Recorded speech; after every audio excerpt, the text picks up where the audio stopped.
ओडिशा राज्यर आंबपुआ ग्रामर चिंचई पोखरी निकरे गौरी नामक जने सुंदरी झियो ठिया होइथिला।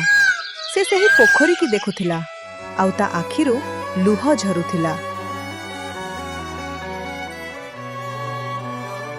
मु बंची रही केठी किछि लाभ नाही। मो बापा मां को मु आउ भोकिला और रोग रे पड़िथिबारु देखि परिबेनी। गौरी एमिति कही पोखरी रे डेई निजर प्राण त्याग करिवाकु जिबाकु लागिला। आउ सेही समय रे किछि चमत्कार हैला। सुन झियो गौरी, सेठी रही जा।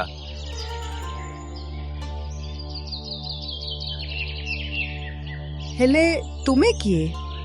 मु तो बहुत सारा पक्षी देखिछि, किंतु तुम अपरी पक्षी केबे भी देखिनी। कौन सतरे मु तुमको देखा जाउछि? से मायावी पक्षी मुखरु मनुष्य भाषा रे कथा शुणी गौरी आश्चर्य हो गला। हे भगवान, ए तो मायावी पक्षी लागुछि आ मनुष्य परी कथा भी होउछि। तुमे बहुत भाग्यशाली झियो, सेथि पई मु तुमको देखा जाउछि। नचेत मते किए भी देखि परिबो नाही। मु जने अभिशाप पाइथिबा मायावी पक्षी। हेले तुमे अभिशाप केमिति पाइलो? ताहा मु तुमको चाहिले भी कहि परिबिनी, कारण जदि मु तुमको अभिशाप विषय रे किछि कहिबी मु एठी पत्थर पलटि जेबी। तुमे ही मते देखि पारुछु, ता अर्थ तुमे ही मते अभिशापरु मुक्ति करि परिबो। हेले केमिति? परे तुमे सबु प्रश्नर उत्तर पाइ जिवो। छाड़ से कथा। हेले तुमे काहे की पोखरी रे डेइबाकू जाउथिलो? से मायावी पक्षीर प्रश्न सुनिकी गौरीर आखि पुणी थरे लुहरे भरीगला। आउ मन दुखरे कहिला, मोर बहुत दुख भरा कहानी। तुमे जानी कौन करिबो? मते किए भी साहाय्य करू नाहंती। सुन गौरी, तुमे कांदो नाही, मु तुमको साहाय्य करिबी। कौन हेछि कुह? गौरी मायावी पक्षीर कथा सुनी साहाय्य पाइबा आशारे ता अतीत कथा कहिबाकू लागे। दिने मो मां को देह बहुत असुस्थ थिला। आउ आमे समस्ते घरे थिलु। मो बापा चाष करी आमर भरण पोषण करुथिले ओ आमे बहुत गरीब थिलु। आउ सेपटे मो मां को देह बहुत खराब थिला।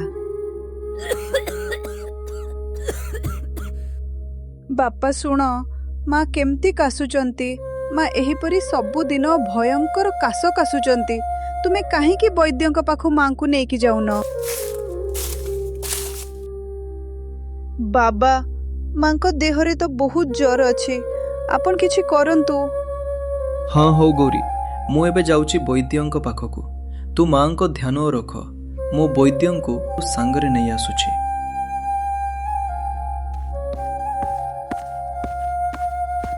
एमिति कही गौरीर बापा वैद्यंकु सांगरे आनिबा पई चली जाए। आउ गौरीर सांग सुंदरी गौरी पाखकु आसे। सुंदरी आउ गौरी दुई जन भल सांग थिले। हेले गौरीर परिवार बहुत गरीब थिला, किंतु सुंदरी गोटे धनी परिवार रु थिला।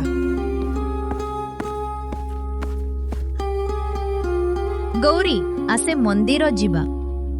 तू आसीगलु सुंदरी? हो माँ, मु मंदिर जाई आसुची।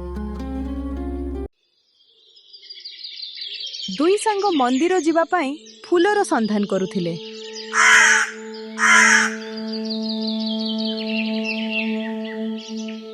शेषरे सेमाने गोटे रंग बिरंगर फूल गछ देखिले। आउ फूल तोड़ीबाकू लागिले।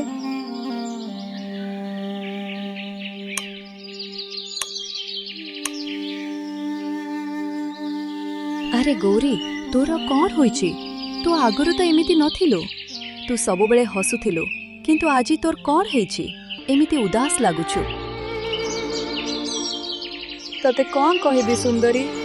मार देह दिन को दिन खराब हेबारे लागिछि। सेथि पई दिन राति मते मो मार चिंता मनरे घारी होउछि। गौरी, तू तो बापा को कह गोटे भल वैद्य देखि चिकित्सा करिबे। तापरे तू देखिबू तो मां को देह ठीक हे जिवो। हाँ सुंदरी, आज मु बापा को कहिछि। बापा, आज वैद्य को घर को नहीं के आसबे। ଆଉ ମା ମଧ୍ୟ ଜଲ୍ଦି ଠିକ୍ ହେଇଯିବେ।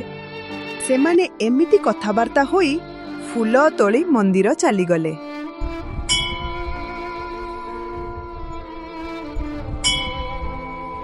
ଆଉ ସେପଟେ ବୈଦ୍ୟଙ୍କୁ ସାଙ୍ଗରେ ନେଇ ଗୌରୀର ବାପା ଘରକୁ ଆସିଲେ।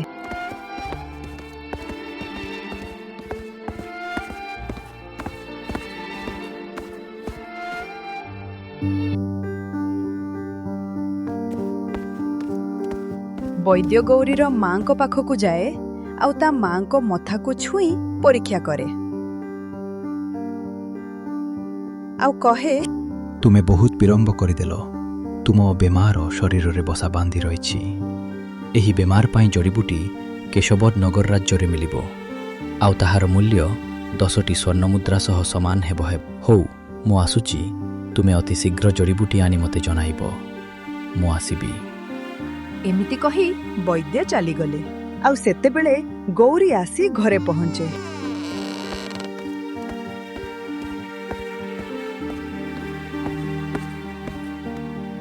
ବାବା, ବୈଦ୍ୟ କ'ଣ କହିଲେ? କ'ଣ ହେଇଛି ମାଙ୍କର? ଝିଅ, ତତେ କ'ଣ କହିବି? ବୈଦ୍ୟ କହିଲେ, ମାଙ୍କ ଦେହ ବହୁତ ଖରାପ। ମାଙ୍କୁ ଚିକିତ୍ସା କରିବା ପାଇଁ ବୈଦ୍ୟଙ୍କ ପାଖରେ ସେ ଜଡ଼ିବୁଟି ନାହିଁ। ସେ ଜଡ଼ିବୁଟି କେବଳ କେଶବନଗର ରାଜ୍ୟର ଔଷଧାଳୟରେ ମିଳିବ, ଆଉ ତାହାର ମୂଲ୍ୟ 10 ଗୋଟି ସ୍ୱର୍ଣ୍ଣ ମୁଦ୍ରା। ବାବା, ତୁମେ କିଛି ଚିନ୍ତା କର ନାହିଁ। ମୋ ସାଙ୍ଗ ସୁନ୍ଦରୀର ବାପା ବହୁତ ଧନବାନ ବ୍ୟକ୍ତି। ମୁଁ କାଲି ଏହି ବିଷୟରେ ସୁନ୍ଦରୀ ସହ କଥା ହେବି। ତା ପରଦିନ ସକାଳୁ ଗୌରୀ ସୁନ୍ଦରୀ ପାଖକୁ ଯାଏ।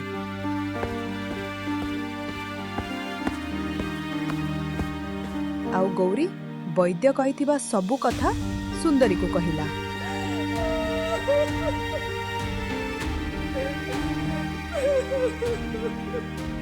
ମୋତେ ଟିକେ ସାହାଯ୍ୟ କରେ ସୁନ୍ଦରୀ, ନହେଲେ ମୋ ମାଙ୍କ ଜୀବନ ଚାଲିଯିବ। ଗୌରୀ, ତୁ କାନ୍ଦେ ନାହିଁ। ଯଦି ଗୋଟେ କିମ୍ବା 2ଟି ସ୍ୱର୍ଣ୍ଣ ମୁଦ୍ରା ହେଇଥାନ୍ତା ତାହେଲେ ମୁଁ ତତେ ଦେଇଥାନ୍ତି, କିନ୍ତୁ 10ଟି ସ୍ୱର୍ଣ୍ଣ ମୁଦ୍ରା ମୋ ପାଖରେ ନାହିଁ। ସୁନ୍ଦରୀର କଥା ଶୁଣି ଗୌରୀ ବହୁତ ଦୁଃଖରେ ଭାଙ୍ଗି ପଡ଼େ ଆଉ କହେ, ସୁନ୍ଦରୀ, ତୁ ଏମିତି କହ ନାହିଁ। ତୋ ବାପା ବହୁତ ଧନୀ। ତାଙ୍କ ପାଖରେ ଧନର କିଛି ଅଭାବ ନାହିଁ। ତୋ ବାପାଙ୍କୁ ଥରେ କହ ସୁନ୍ଦରୀ। ଗୌରୀର କଥା ଶୁଣି ସୁନ୍ଦରୀ କିଛି ଭାବିବାକୁ ଲାଗେ ଆଉ ଗୌରୀକୁ ସାଙ୍ଗରେ ନେଇ ତା ବାପାଙ୍କ ପାଖକୁ ଯାଏ।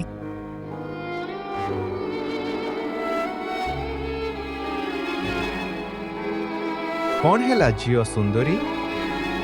ସୁନ୍ଦରୀ ତା ବାପାଙ୍କୁ ଗୌରୀର ଅସୁବିଧା ବିଷୟରେ ସବୁ କଥା କହିଲା। ଆଉ ସୁନ୍ଦରୀର କଥା ଶୁଣି ତା ବାପା ଗୌରୀ ବିଷୟରେ କିଛି ସମୟ ଭାବିବାକୁ ଲାଗେ ଆଉ କହେ, ଶୁଣ ଝିଅ ଗୌରୀ, ମୋ ପାଖରେ ଏବେ ଧନ ନାହିଁ, ଆଉ ସେମିତିରେ ବି କିଏ ବି 10 ଗୋଟି ସ୍ୱର୍ଣ୍ଣ ମୁଦ୍ରା ଦେବ ନାହିଁ। କିନ୍ତୁ ଗୋଟେ ରାସ୍ତା ଅଛି।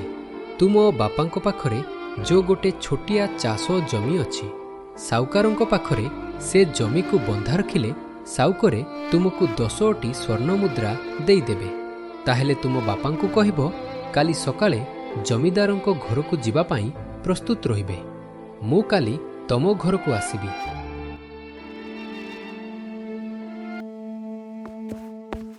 ତା ପରଦିନ ସକାଳୁ ସୁନ୍ଦରୀର ବାପା ଗୌରୀର ବାପାଙ୍କୁ ସାଙ୍ଗରେ ନେଇ ଜମିଦାରଙ୍କ ଘରକୁ ଯାଏ।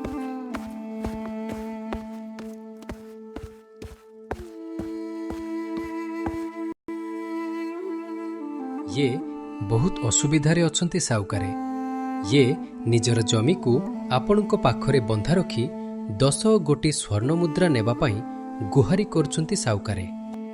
ଜମିଦାର ଗୌରୀର ବାପାଙ୍କୁ ଦେଖି କିଛି ଭାବିବାକୁ ଲାଗେ ଆଉ କହେ, ଦେଖ ରାଜୁ, ତମେ ଜାଣିଛ ଏଇସବୁ ଧନ୍ଦାରେ ମୁଁ ସାଙ୍ଗସାଥୀ ସମ୍ପର୍କକୁ ଅଲଗା ରଖୁଛି, ଆଉ ସେମିତିରେ ବି ଛୋଟ ଜମି ରଖି ମୁଁ କାହାକୁ ସ୍ୱର୍ଣ୍ଣ ମୁଦ୍ରା ଦେଉନାହିଁ। ତୁମେ କହୁଛ ବୋଲି ମୁଁ ୟାକୁ 10 ଗୋଟି ସ୍ୱର୍ଣ୍ଣ ମୁଦ୍ରା ଦଉଛି।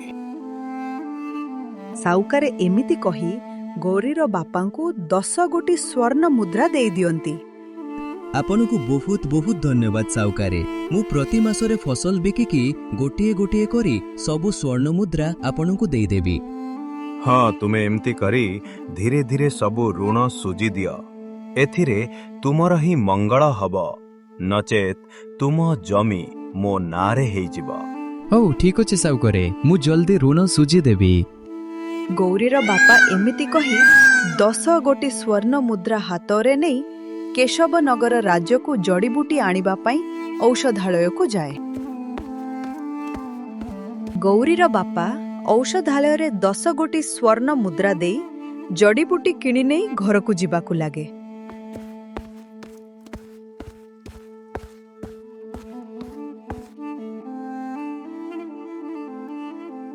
ଗୌରୀର ବାପାଙ୍କ ହାତରେ ଜଡ଼ିବୁଟି ଦେଖିକି ବୈଦ୍ୟ ଖୁସି ହେଇଗଲେ। ତୁମେ ଚିନ୍ତା କର ନାହିଁ, ଏହି ଜଡ଼ିବୁଟିରେ ତୁମ ପତ୍ନୀ ସମ୍ପୂର୍ଣ୍ଣ ଠିକ୍ ହେଇଯିବେ। ଆଉ ବୈଦ୍ୟ ଗୌରୀର ମାଙ୍କୁ ଚିକିତ୍ସା ଆରମ୍ଭ କଲେ। ଆଉ ଏମିତି କିଛି ଦିନ ବିତିଗଲା। ଆଉ ଗୌରୀର ମାଙ୍କ ଦେହ ବି ଭଲ ହେଇଯାଇଥିଲା।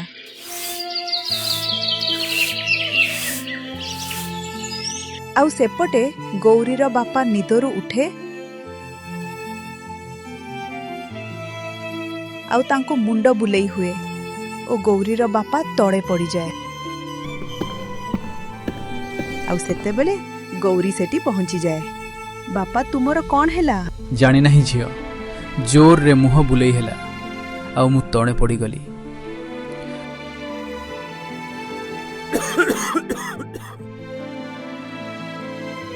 ବାବା, ଆପଣଙ୍କ ଦେହ ତ ବହୁତ ଜୋରରେ ଗରମ ଅଛି, ଚାଲନ୍ତୁ ବୈଦ୍ୟ ପାଖକୁ ଯିବା। ଗୌରୀ ତା ବାପାଙ୍କୁ ଏମିତି କହି ସାଙ୍ଗରେ ବାପାଙ୍କୁ ନେଇ ବୈଦ୍ୟ ପାଖକୁ ଗଲା।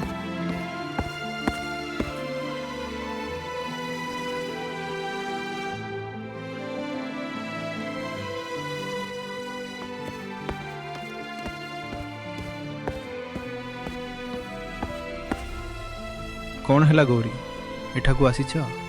ଗୌରୀ ସକାଳର ସବୁ କଥା ବୈଦ୍ୟ ମହାଶୟକୁ କହିଲା। ଆଉ ବୈଦ୍ୟ ଗୌରୀର ବାପାଙ୍କୁ ପରୀକ୍ଷା କଲେ ଆଉ କହିଲେ, ଗୌରୀ, ମୋତେ ଲାଗୁଛି ତୁ ବାପାଙ୍କୁ ବି ତୁମ ମାଙ୍କୁ ହେଇଥିବା ରୋଗ ହେଉଛି। ୟାଙ୍କ ଚିକିତ୍ସାରେ ମଧ୍ୟ ସେତିକି ଧନ ଖର୍ଚ୍ଚ ହେବ। ତା ଅର୍ଥ 10 ଗୋଟି ସ୍ୱର୍ଣ୍ଣ ମୁଦ୍ରା ତୁମକୁ ଦରକାର ହେବ। ତାହା ଶୁଣି ତାରିଣୀର ବାପା ଜୋରରେ କାଶିବାକୁ ଲାଗିଲା। ବାବା, ଆମ ପାଖରେ ଯାହା ବି ଜମି ଥିଲା ଆମେ ବନ୍ଧା ରଖି ମାଙ୍କ ପାଇଁ ଜଡ଼ିବୁଟି ଆଣିଲୁ। ଆଉ ଆମ ପାଖରେ କିଛି ବି ନାହିଁ। ଆଉ ଆମେ ପୁଣି ଥରେ ଜଡ଼ିବୁଟି ଆଣିବା ପାଇଁ 10 ଗୋଟି ସ୍ୱର୍ଣ୍ଣ ମୁଦ୍ରା କେଉଁଠୁ ଆଣିବୁ ଆଜ୍ଞା? ସେ କଥା ତ ମୁଁ ଜାଣିନି ଝିଅ ଗୌରୀ, ହେଲେ ତୁମ ବାପାଙ୍କୁ ରୋଗ ମୁକ୍ତ କରିବା ପାଇଁ ତୁମକୁ 10 ଗୋଟି ସ୍ୱର୍ଣ୍ଣ ମୁଦ୍ରା ବନ୍ଦୋବସ୍ତ କରିବାକୁ ହେବ। ହଉ ଆଜ୍ଞା, ଆମେ ଆସୁଛୁ। ସେମାନେ ଏମିତି କହି ମନ ଦୁଃଖରେ ଘରକୁ ଚାଲିଗଲେ। ଗୌରୀର ମା ଗୌରୀର ବାପାଙ୍କୁ ବେମାରରେ ପଡ଼ିଥିବାର ଦେଖି କାନ୍ଦିବାକୁ ଲାଗେ।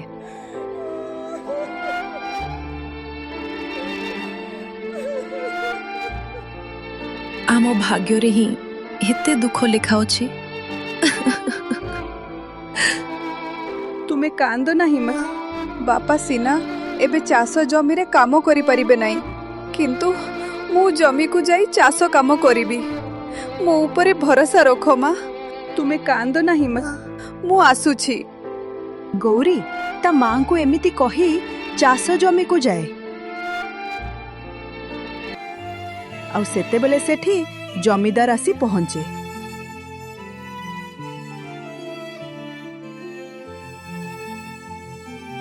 ଗୌରୀ, ମୁଁ ଶୁଣିବାକୁ ପାଇଲି ତୁମ ବାପା ରୋଗଗ୍ରସ୍ତ ଅଛନ୍ତି।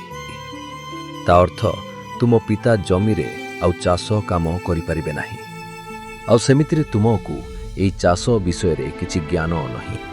ଆଉ ତୁମେ ମୋଠାରୁ ଧାର ନେଇଥିବା 10 ଗୋଟି ସ୍ୱର୍ଣ୍ଣ ମୁଦ୍ରା ଫେରାଇ ପାରିବ ନାହିଁ। ସେଥିପାଇଁ ଆଜିଠୁ ଏହି ଜମି ମୋର। ଜମିଦାର କଥା ଶୁଣି ଗୌରୀ ବହୁତ କାନ୍ଦିଲା ଆଉ ବହୁତ କାକୁତି ମିନତି କଲା। କିନ୍ତୁ ଜମିଦାର ସେହି ଜମିକୁ ନିଜ ନାଁରେ କରିନେଲେ। ଆଉ ମନ ଦୁଃଖରେ ଗୌରୀ ଘରକୁ ଚାଲିଯାଏ।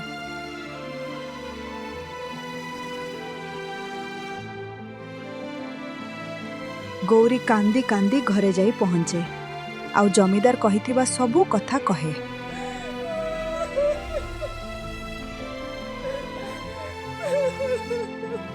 ଆଉ ଗୌରୀ ମନ ଦୁଃଖରେ ସୁନ୍ଦରୀ ପାଖକୁ ଯାଏ।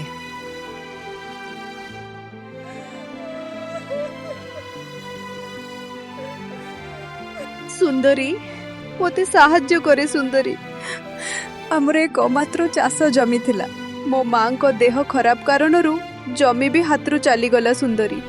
ଆଉ ଏବେ ମୋ ବାପାଙ୍କ ଦେହ ବି ବହୁତ ଖରାପ ଅଛି ସୁନ୍ଦରୀ। ଆଉ ଆମ ଘରେ ଖାଇବାକୁ ବି କିଛି ନାହିଁ। ତୁ ଆମକୁ ସାହାଯ୍ୟ କରେ ସୁନ୍ଦରୀ। ଦେଖେ ଗୌରୀ, ସାଙ୍ଗ ହିସାବରେ ମୁଁ ଯେତିକି ସାହାଯ୍ୟ କରିବା କଥା କଲି। ଆଉ ଜମିଦାର ମହାଶୟ ମୋ ବାପାଙ୍କ ଭରସାରେ ତୁମ ବାପାଙ୍କୁ 10 ଗୋଟି ସ୍ୱର୍ଣ୍ଣ ମୁଦ୍ରା ଦେଲେ। ହେଲେ ଏବେ ତୋ ବାପା ରୋଗରେ ପଡ଼ିଗଲେ। ଏଥିରେ ମୁଁ କ'ଣ କରିପାରିବି ଗୌରୀ? ମୁଁ ତୋତେ କିଛି ସାହାଯ୍ୟ କରିପାରିବିନି ଗୌରୀ। ଗୌରୀ ତା ସାଙ୍ଗ ସୁନ୍ଦରୀର କଥା ଶୁଣି ମନ ଦୁଃଖ କରି ସେଠାରୁ ଚାଲିଯାଏ।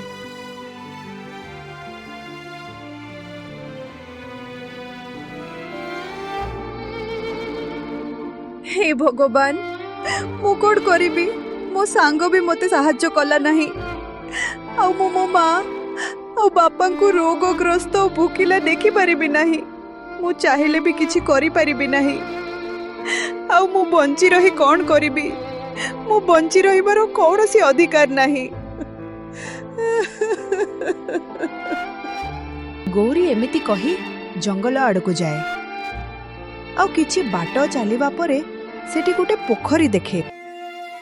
ଆଉ ମୁଁ ଏହି ପୋଖରୀ ଦେଖି ଆତ୍ମହତ୍ୟା କରିବା ପାଇଁ ଯାଉଥିଲି। ତୁମେ ମୋତେ ପଛରୁ ଡାକିଲ। ହଁ ହଉ, ତୁମେ ଚିନ୍ତା କର ନାହିଁ ଝିଅ ଗୌରୀ। ତୁମକୁ କିଏ ବି ସାହାଯ୍ୟ ନ କରୁ, ମୁଁ ତୁମକୁ ସାହାଯ୍ୟ କରିବି। ତୁମେ ମୋତେ ଏଠି ଅପେକ୍ଷା କର, ମୁଁ ଆସୁଛି। ସେହି ବିଚିତ୍ର ପକ୍ଷୀ ଏମିତି କହି ଅନ୍ତର୍ଧ୍ୟାନ ହେଇଗଲା। ଆଉ ଗୌରୀ କିଛି ଭାବିବାକୁ ଲାଗେ। ସେହି ସମୟରେ ବିଚିତ୍ର ପକ୍ଷୀଟି ଗୋଟେ ଲାଲ ରଙ୍ଗର ମଣିଟିଏ ଠଣ୍ଟରେ ଧରି ପ୍ରକଟ ହେଲା।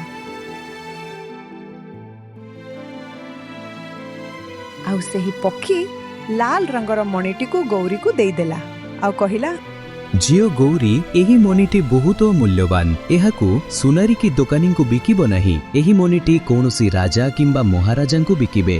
ସେମାନେ ହିଁ ଏହି ମଣିର ସଠିକ ମୂଲ୍ୟ ଦେବେ। ଆଉ ତୁମେ ଏହାକୁ ବିକ୍ରି କରି ତୁମ ମା ଆଉ ବାପାଙ୍କ ଚିକିତ୍ସା କର। ସେମାନେ ଭଲ ହୋଇଯିବେ।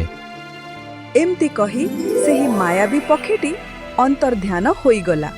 ଆଉ ଗୌରୀ ହାତରେ ମଣିଟିକୁ ଧରି ବହୁତ ଖୁସିରେ ଘରକୁ ଗଲା। ଗୌରୀ ଘରକୁ ଯିବା ପାଇଁ ଭାବିଲା, କିନ୍ତୁ ସେହି ମଣିଟିକୁ ହାତରୁ ହରାଇ ବସିବା ଭୟରେ ଘରକୁ ନ ଯାଇ ସିଧା କେଶବନଗର ରାଜ୍ୟକୁ ଗଲା। କିଛି ବାଟ ଚାଲିବା ପରେ ସେ ରାଜମହଲ ଦେଖିଲା ଓ ଭିତରକୁ ଯିବାକୁ ଲାଗିଲା।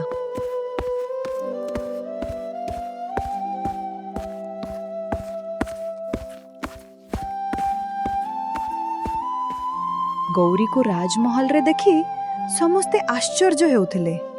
ଆଉ କେଶବ ରାଜ୍ୟର ରାଜା ବିକ୍ରମ କେଶରୀ ମଧ୍ୟ ଆଶ୍ଚର୍ଯ୍ୟ ହୋଇ ଦେଖିଲେ ଓ ରାଜା କହିଲେ, କିଏ ଝିଅ, ତୁମେ ଏଠାକୁ କାହିଁକି ଆସିଛ? ଆଜ୍ଞା, ମୋ ନାଁ ଗୌରୀ। ମୁଁ ଆମ୍ବୁପୁଆ ଗ୍ରାମରେ ରହେ। ମୁଁ ଆପଣଙ୍କୁ ଏହି ମଣିଟି ବିକ୍ରି କରିବାକୁ ଆଣିଛି। ମୋର ଆଶା ଅଛି ଏହି ମଣିଟି ଆପଣଙ୍କୁ ବେଶ ଭଲ ଲାଗିବ। ଗୌରୀ ଏମିତି କହି ରାଜାଙ୍କ ହାତରେ ସେହି ମଣିଟି ଦେଇଦେଲା। ଆଉ ସେହି ମଣିଟିକୁ ରାଜା ଦେଖି ବହୁତ ଖୁସି ହେଇଗଲେ ଆଉ କହିଲେ, ଆରେ, ଏହି ମଣିଟି ତ ବହୁତ ସୁନ୍ଦର ଲାଗୁଛି। ଏହି ମଣିଟି ମୋ ମୁକୁଟରେ ଲଗାଇଲେ ବହୁତ ସୁନ୍ଦର ଲାଗିବ। ହେଲେ ଝିଅ ଗୌରୀ, ତୁମେ ଏହି ମଣିଟି କୋଉଠୁ ଆଣିଲ? ଗୌରୀ ରାଜାଙ୍କ ପ୍ରଶ୍ନ ଶୁଣି କିଛି ଭାବିବାକୁ ଲାଗିଲା ଆଉ କହିଲା, ଆଜ୍ଞା, ମୁଁ ଏହି ମଣିଟି ଆମ ଘର ଭିତରୁ ପାଇଥିଲି। ମୋତେ ଲାଗୁଛି ଏହି ମଣିଟି ଆମ ପୂର୍ବଜମାନେ ସାଇତିକି ଘରେ ଲୁଚେଇ ରଖିଥିଲେ। ହଁ, ଠିକ୍ ଅଛି। ଏହି ମଣି ବାବଦରେ ଗୌରୀକୁ 1000 ସ୍ୱର୍ଣ୍ଣ ମୁଦ୍ରା ଦିଆଯାଉ। ଆଉ ରାଜାଙ୍କ ଆଦେଶରେ ଗୌରୀଙ୍କୁ 1000 ସ୍ୱର୍ଣ୍ଣ ମୁଦ୍ରା ଦିଆଯାଏ। ଆଉ ଗୌରୀ ସେହି ସ୍ୱର୍ଣ୍ଣ ମୁଦ୍ରା ଖୁସିରେ ଗ୍ରହଣ କଲା ଓ ସେଠୁ ଘରକୁ ଚାଲିଗଲା।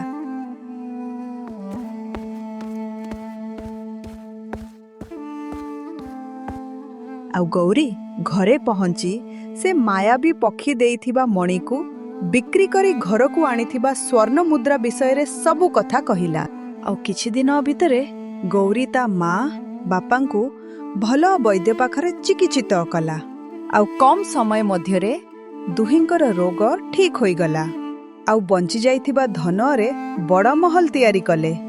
ଆଉ ସେମାନେ ବହୁତ ଧନୀ ହେଇଯାଇଥିଲେ। ଆଉ ଗୌରୀର ବାପା ଗାଁରେ ବହୁତ ଚାଷ ଜମିର ମାଲିକ ହେଇଯାଇଥିଲା।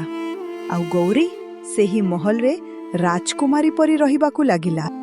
ସେପଟେ ଗୌରୀର ସାଙ୍ଗ ଏହା ସବୁକୁ ଦେଖି ଈର୍ଷା କରିବାକୁ ଲାଗେ ଆଉ ଗୌରୀ ପାଖକୁ ଯାଏ।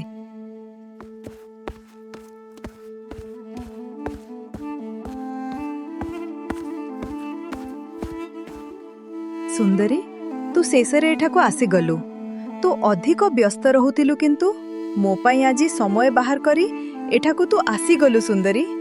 ତତେ ଦେଖି ମୁଁ ଆଜି ବହୁତ ଖୁସି ସୁନ୍ଦରୀ। ହଁ, ତୁ କାହିଁକି ମିଛ କହୁଛୁ ଗୌରୀ? ତୁ ଯେବେଠୁ ଧନୀ ହେଲୁଣି ସେବେଠୁ ତୁ ଆମ ଘରକୁ ବି ଆସିବା ବନ୍ଦ କରିଦେଲୁ। ନାହିଁ ସୁନ୍ଦରୀ, ଦିନେ ମୁଁ ତମ ଘରକୁ ତତେ ସାହାଯ୍ୟ ମାଗିବାକୁ ଯାଇଥିଲି, କିନ୍ତୁ ତୁ ମତେ ସେଠୁ ନିରାଶ କରି ଫେରାଇ ଦେଇଥିଲୁ। କିନ୍ତୁ ମୋର ଏବେ ଆଉ କିଛି ସାହାଯ୍ୟ ଦରକାର ନାହିଁ। କିନ୍ତୁ ତୁ ମୋର କାଲି ବି ସାଙ୍ଗ ଥିଲୁ ଆଉ ଆଜି ବି ସାଙ୍ଗ। କିନ୍ତୁ ଗୌରୀ, ତୋ ପାଖକୁ ଏତେ ଧନ ସମ୍ପତ୍ତି କୋଉଠୁ ଆସିଲା? ତୁ ମୋର ପିଲାଦିନ ସାଙ୍ଗ ବୋଲି ତତେ କହୁଛି। ଯଦି ଏହି କଥା ଆଉ କିଏ ପଚାରିଥାନ୍ତା ମୁଁ କହିନଥାନ୍ତି। ତାହେଲେ ଶୁଣ। ଗୌରୀ ତା ସାଙ୍ଗ ସୁନ୍ଦରୀକୁ ସେହି ଅଭିଶପ୍ତ ମାୟାବୀ ପକ୍ଷୀ ଦେଇଥିବା ମଣି ବିଷୟରେ ସବୁ କଥା କହିଦେଲା। ମତେ ତ ବିଶ୍ୱାସ ହଉନି ଗୌରୀ, ଗୋଟେ ମାୟାବୀ ଅଭିଶପ୍ତ ପକ୍ଷୀ ତତେ ସାହାଯ୍ୟ କରିବା ଦ୍ୱାରା ତୁ ଏତେ ବଡ଼ ଧନୀ ହୋଇଗଲୁ। ହଁ ସୁନ୍ଦରୀ, ଏହା ହିଁ ସତ୍ୟ। ହଉ, ମୁଁ ଆସୁଛି ଗୌରୀ। ଆଉ କିଛି ସମୟ ପରେ ସୁନ୍ଦରୀ ସେଠୁ ଚାଲିଯାଏ। କିନ୍ତୁ ସୁନ୍ଦରୀର ମନରେ ଲୋଭ ଜାଗ୍ରତ ହୋଇଯାଇଥିଲା। ଆଉ ସେପଟେ କେଶବନଗର ରାଜ୍ୟରେ ରାଜା ବିକ୍ରମ କେଶରୀଙ୍କ ପୁତ୍ର ରାଜକୁମାର ଆଦିତ୍ୟ କେଶରୀଙ୍କ ଦେହ ରୋଗରେ ଅସୁସ୍ଥ ହେତୁ ରାଜା ବିକ୍ରମ କେଶରୀ ଚିନ୍ତିତ ଥିଲେ।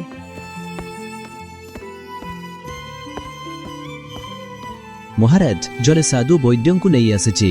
ବୈଦ୍ୟ ମହାଶୟ, ଆପଣ ଯେମିତି ହେଲେ ମୋ ପୁତ୍ରକୁ ଠିକ୍ କରିଦିଅ। କେଜାଣି ମୋ ପୁତ୍ରକୁ କେଉଁ ରୋଗ ହେଇଛି।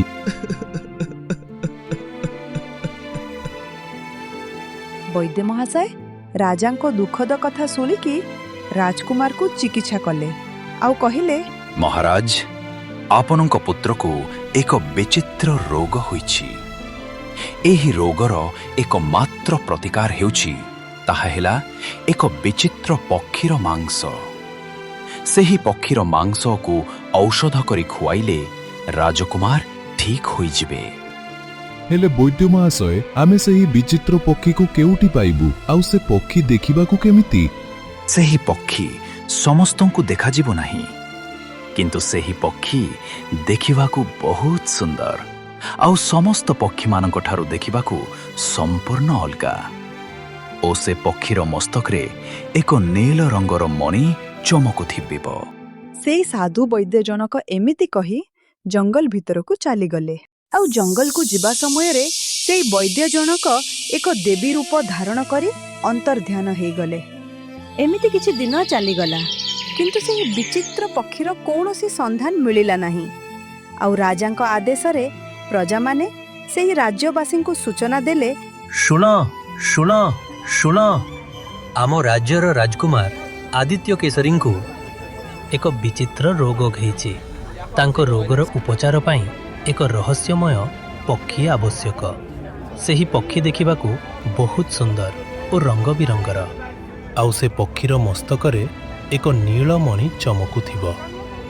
ଯଦି ସେହି ପକ୍ଷୀକୁ କେହି ହାତରେ ଧରି ନେଇ ରାଜାଙ୍କୁ ଦେବେ, ତାହେଲେ ରାଜା ତାଙ୍କୁ 100 ଗୋଟି ସ୍ୱର୍ଣ୍ଣ ମୁଦ୍ରା ଦେବେ। ସୁନ୍ଦରୀ ଘର ଆଗରେ ଠିଆ ହୋଇ ରାଜାଙ୍କ ସୂଚନା ଶୁଣି ଗୌରୀ ପାଖକୁ ଗଲା।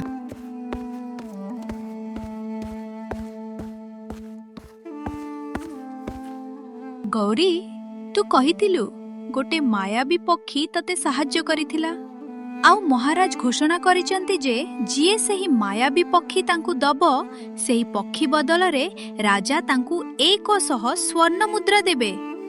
ତୁ ଗୋଟେ କାମ କରେ ଗୌରୀ, ଯେମିତି ହେଲେ ସେହି ପକ୍ଷୀକୁ ଆଣି ମତେ ଦେଇଦେ। ତା ବଦଳରେ ମୁଁ ରାଜାଙ୍କ ଠାରୁ 100 ଗୋଟି ସ୍ୱର୍ଣ୍ଣ ମୁଦ୍ରା ଆଣି ତତେ 50 ଗୋଟି ସ୍ୱର୍ଣ୍ଣ ମୁଦ୍ରା ଦେବି। ତୁ ପାଗଳ ହେଇଗଲୁନି କି ସୁନ୍ଦରୀ? ଯିଏ ମୋତେ ଏତେ ଖରାପ ସମୟରେ ସାହାଯ୍ୟ କରିଛି ମୁଁ ତା ଜୀବନ ସହ ଖେଳି ପାରିବିନି ସୁନ୍ଦରୀ। ଗୌରୀ ପାଟିରୁ ତାହା ଶୁଣି ସୁନ୍ଦରୀ ରାଗିଯାଏ ଆଉ ଗୌରୀକୁ କିଛି ନ କହି ସୁନ୍ଦରୀ ସେଠୁ ଚାଲିଯାଏ ଆଉ ସିଧା କେଶବ ନଗର ରାଜ୍ୟକୁ ଯାଏ ଆଉ ଗୌରୀ କହିଥିବା ସେହି ମାୟାବୀ ପକ୍ଷୀ ବିଷୟରେ ସବୁ କଥା ରାଜାଙ୍କୁ କହିଲା। ଓଃ, ତାହେଲେ ଏମିତି କଥା। ଗୌରୀ ମତେ ସେଇଦିନ ମିଛ କଥା କହି ସେଇ ମଣିଟିକୁ ମତେ ବିକ୍ରି କରି ଚାଲିଗଲା। ଆଉ ରାଜା ବହୁତ ରାଗିଗଲେ ଆଉ ସୈନ୍ୟଙ୍କୁ ପଠାଇ ଗୌରୀ ଆଉ ତା ମା ବାପାଙ୍କୁ ବନ୍ଦୀ କରି ଆଣିବା ପାଇଁ ଆଦେଶ ଦେଲେ ଆଉ ତୁରନ୍ତ ସୈନ୍ୟମାନେ ଯାଇ ସେମାନଙ୍କୁ ବନ୍ଦୀ କରି ଆଣିଲେ। ଗୌରୀ, ତୁମେ ମତେ କିଛି ଲୁଚେଇବା ଦରକାର ନାହିଁ। ତୁମ ସାଙ୍ଗ ସୁନ୍ଦରୀ ସେଇ ମାୟାବୀ ପକ୍ଷୀ ବିଷୟରେ ସବୁ କଥା ମତେ କହିଦେଇଛି। ରାଜାଙ୍କ ମୁଖରୁ ଏହା ଶୁଣି ଗୌରୀ ସୁନ୍ଦରୀ ଉପରେ ବହୁତ ରାଗିଗଲା ଆଉ କହିଲା, ତୁ ମୋ ସହ ଏମିତି କଣ ପାଇଁ କଲୁ ସୁନ୍ଦରୀ? କାରଣ ମୁଁ ଚାହୁଁଥିଲି ତୋଠୁ ମୁଁ ଅଧିକ ଧନୀ ହେବି। ତୁ ସିଧା ସିଧା କଣ ପାଇଁ କହିଦଉନୁ? ମତେ ଦେଖି ତୁ ଈର୍ଷା କରୁଛୁ। ସେତିକି ଥାଉ ଗୌରୀ, ତୁମ ସାଙ୍ଗ ସହ ପରେ ଲଢ଼େଇ କରିବ। ପ୍ରଥମେ ତୁମେ ଯାଇ ସେହି ମାୟାବୀ ପକ୍ଷୀକୁ ଏଠାକୁ ନେଇକି ଆସ, ନହେଲେ ତୁମ ମା ବାପାଙ୍କୁ ମୁଁ ଏଠି ମୃତ୍ୟୁଦଣ୍ଡ ଦେଇଦେବି। ରାଜାଙ୍କ କଥା ଶୁଣି ଗୌରୀ ତା ମା ବାପାଙ୍କ ଜୀବନ ଭୟରେ ସେ ଜଙ୍ଗଲରେ ଥିବା ପୋଖରୀ ପାଖକୁ ଯାଏ।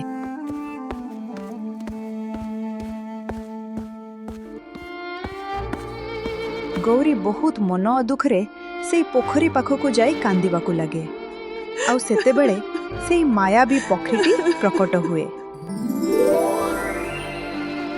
ତୁମେ କାନ୍ଦ ନାହିଁ ଗୌରୀ, ଓ ସବୁ କଥା ଜାଣିଛେ। ମତେ ନେଇ ତୁମେ ରାଜାଙ୍କୁ ଦେଇଦିଅ, ସବୁ ଠିକ୍ ହେଇଯିବ। ମୁଁ ଯାହା କହୁଛି କର। ଆମ ପାଖରେ ସମୟ ବହୁତ କମ୍ ଅଛି ଝିଅ ଗୌରୀ। ଗୌରୀ ସେହି ପକ୍ଷୀର କଥା ମାନି ସେହି ପକ୍ଷୀକୁ ହାତରେ ନେଇ ରାଜମହଲରେ ଯାଇ ପହଞ୍ଚେ। ରାଜା ସେହି ପକ୍ଷୀକୁ ଦେଖି ବହୁତ ଖୁସି ହେଇଗଲେ ଆଉ ସୁନ୍ଦରୀକୁ କିଛି ଉପହାର ଦେଇ ବିଦା କରିଦେଲେ ଆଉ ସମସ୍ତେ ରାଜକୁମାର ଅଜଣା ରୋଗରେ ଶୋଇ ରହିଥିବା କକ୍ଷକୁ ଗଲେ ଆଉ ଗୌରୀ ମନ ଦୁଃଖରେ ସେହି ପକ୍ଷୀକୁ ପଲଙ୍କ ଉପରେ ରଖିଦିଏ ଆଉ ରାଜା ହାତରେ ଖଣ୍ଡା ଧରି ସେହି ପକ୍ଷୀକୁ ମାରିବାକୁ ଗଲେ। ପକ୍ଷୀକୁ ଖଣ୍ଡରେ ପ୍ରହାର କରିବା ମାତ୍ରକେ କିଛି ଚମତ୍କାର ହେଲା ଆଉ ସେହି ପକ୍ଷୀ ରାଜା ସଙ୍ଗକେଶରୀଙ୍କ ରୂପ ନେଲା। ସେହି ଚମତ୍କାର ଦେଖି ସମସ୍ତେ ସେହି ଦୃଶ୍ୟକୁ ଆଶ୍ଚର୍ଯ୍ୟ ହୋଇ ଦେଖିଲେ। ବାସ୍ତବରେ ସେହି ପକ୍ଷୀ ରୂପରେ ରାଜା ବିକ୍ରମ କେଶରୀଙ୍କ ପିତା ରାଜା ଶଙ୍ଖକେଶରୀ ଥିଲେ। ବାପା ତୁମେ, ପୁତ୍ର ମୁଁ ହିଁ ସେଇ ବିଚିତ୍ର ପକ୍ଷୀ ରୂପରେ ଥିଲି। ହେଲେ ବାପା କେମିତି? ତା ସମ୍ଭବ। ପୁତ୍ର, ମୁଁ ଦିନେ ଜଙ୍ଗଲକୁ ଶିକାର କରିବା ପାଇଁ ଯାଇଥିଲି ଆଉ ସେତେବେଳେ ମୁଁ ଦୁଇଟି ସୁନ୍ଦର ପକ୍ଷୀ ଦେଖିଲି। ସେଇ ଦୁଇ ପକ୍ଷୀ ଥିଲେ ପିତା ଆଉ ପୁତ୍ର। ମୁଁ ନ ଜାଣିପାରି ଜଣେ ପକ୍ଷୀକୁ ଶିକାର କରିଦେଲି ଆଉ ଜଣେ ପକ୍ଷୀ ମରିଗଲା। ଆଉ ସେତେବେଳେ ସେଠି ବନଦେବୀ ପ୍ରକଟ ହେଇ ଅଭିଶାପ ଦେଇ ମୋତେ ସେମାନଙ୍କ ପରି ପକ୍ଷୀ ବନେଇଦେଲେ। ଆଉ ସେ କହିଲେ, ମୋତେ ଯିଏ ଏହି ପକ୍ଷୀ ରୂପରେ ଦେଖିବ ସେହି ମୋତେ ଏହି ଅଭିଶାପରୁ ମୁକ୍ତି ପାଇବା ପାଇଁ ସାହାଯ୍ୟ କରିବ। ଆଉ ସେ କହିଲେ, ତୋ ପୁତ୍ର ତୋର ଏହି ପକ୍ଷୀ ରୂପକୁ ଛେଦନ କଲେ ମୁଁ ମନୁଷ୍ୟ ହେଇପାରିବି। ରାଜା ବିକ୍ରମ କେଶରୀ ତାଙ୍କ ବାପାଙ୍କ କଥା ଶୁଣି ସବୁ ବୁଝିପାରିଲେ ଆଉ ସେତେବେଳେ ବନଦେବୀ ସେଠି ପ୍ରକଟ ହେଲେ ଆଉ କହିଲେ, ତୁମେ ଶ୍ରାପ ମୁକ୍ତ ହେଇଯାଇଛ, ଏବେ ତୁମ ପୁତ୍ର ଠିକ ହୋଇଯିବ।